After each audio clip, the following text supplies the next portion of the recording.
कभी कांग्रेस ने उड़ाई थी अटल बिहारी वाजपेयी की हंसी, मोदी योगी ने मिलकर कांग्रेस की उड़ा दी देश में खिल्ली। वक्त पर मत हंसना, किसने सोचा था एक मोदी आएगा। 3 दशक पहले तक भारत की सियासत में किसी को भी यह अंदाजा नहीं था कि एक चेहरा, एक पार्टी और एक नेता राजनीति का नक्शा बदल देगा।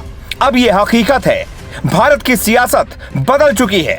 30 साल पहले तक बीजेपी पर हंसने वालों को एक जवाब मिल गया है। पहले एक अटल आए, कांग्रेस की जड़ें हिला दी, फिर एक मोदी आए, कांग्रेस को उखाड़ फेंका, फिर एक योगी आए, सबकी दुकान बंद हो गई। अटल बिहारी वाजपेयी की एक कहानी फिलहाल वायरल है। पेपर का ये छोटा सा टुकड़ा जिसमें लिखी गई है दुनिया की सबसे सटीक बातें। वक्त पर मत हंसना, नहीं तो जब भगवान की लाठी गिरेगी तो तुम्हारे लिए कोई हंसने वाला भी नहीं मिलेगा।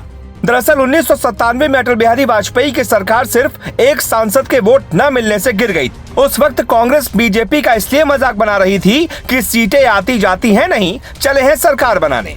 लेकिन किसने सोचा था अटल बिहारी वाजपेयी की भविष्यवाणी एकदम सच साबित हो जाएगी। अटल जी ने संसद में इस्तीफा देते वक्त एक बात कही थी, आज वो अमिट सत्य है। मोदी योगी ने अटल की बात पर मुहर लगा दी है।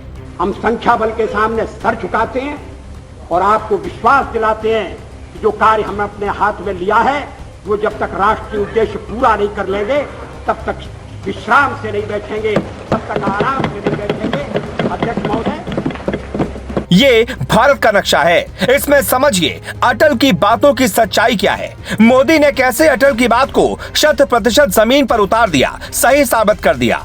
दिसंबर 2017 की ये तस्वीर देखिए, भारत के नक्शे में हर जगह भगवा ही भगवा है। कांग्रेस कभी एक सीट के लिए बीजेपी पर हंस रही थी, आज भारत के नक्शे में बीजेपी कहां नहीं है, यह देखने के लिए ध्यान से नजरें गड़ानी पड़ती हैं। यह संभव कैसे हुआ? मोदी ने ऐसा कौन सा मैजिक चला दिया कि अटल की बात सच हो गई? और मोदी के पास ऐसा क्या मैजिक है कि राज्य हो या देश, किसी के पास मोदी का कोई तोड़ नहीं। मोदी ने आते ही सबसे पहले राष्ट्रवाद का राग छेड़ा, ठीक व्लादिमीर पुतिन की तरह। मोदी सालों से राष्ट्रवाद की बात कर रहे थे, योगी का साथ मिलने से उन्हें बल मिला। मोदी काल में बीजेपी सिर्फ राम का मुद्दा लेकर नहीं चली, बल्कि एक खास प्लान बना। मोदी ने विकास प्लस राम, विदेश नीति, स्वच्छ राजनीति, दलित नीति का मास्टर प्लान बनाया। मास्टर प्लान में मोदी पहले विकास की बात करते हैं, फिर धर्म की बात पर वोट लेते हैं। मास्टर प्लान में पीएम मोदी ने 20% कट्टर समर्थक और 20% लाभार्थी वोटर सेट किए। विरोधी पार्टी को जितना वोट मिलता है उससे ज्यादा बीजेपी के कार्यकर्ता ही वोटर हैं। अटल के दौर में बीजेपी का मैनेजमेंट अच्छा नहीं था, मोदी ने इसे अब सुधार लिया है। पीएम के लिए एक टीम है, दिन रात मेहनत करती है, सिर्फ पीएम के लिए काम करती है। बीजेपी का प्लान है मोदी की इमेज को टॉप पर बनाए रखना, मोदी के चेहरे पर वोट लेना। मोदी दौर में बीजेपी के नेताओं को खूब मौका मिल रहा है जो काबिल और योग्य हैं। योगी सबसे बड़े उदाहरण है। योगी को मौका मिला तो साबित किया, योगी ही मोदी होंगे। इस बात को समझने के लिए हमें 2 बातों को समझना होगा, पहला राष्ट्रवाद, दूसरा हिंदुत्व। ये दोनों शब्द ऐसे हैं जो बीजेपी की नींव में थे और मोदी ने इन्हें बल दिया। और अब कोई भी पार्टी इन शब्दों को सियासत में लाती है तो जनता अवसरवादी कहकर बीजेपी को पसंद कर लेती है। बीजेपी से पहले हिंदुत्व का सबसे बड़ा चेहरा बाला साहब ठाकरे माने जाते थे।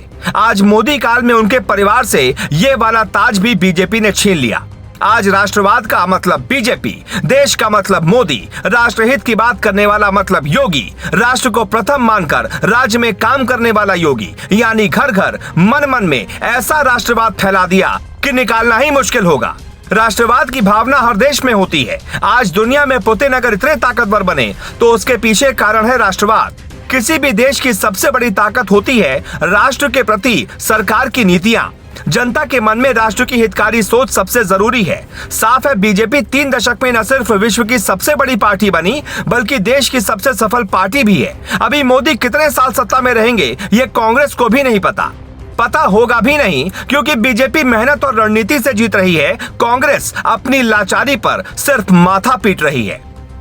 Bureau report, global Bharat.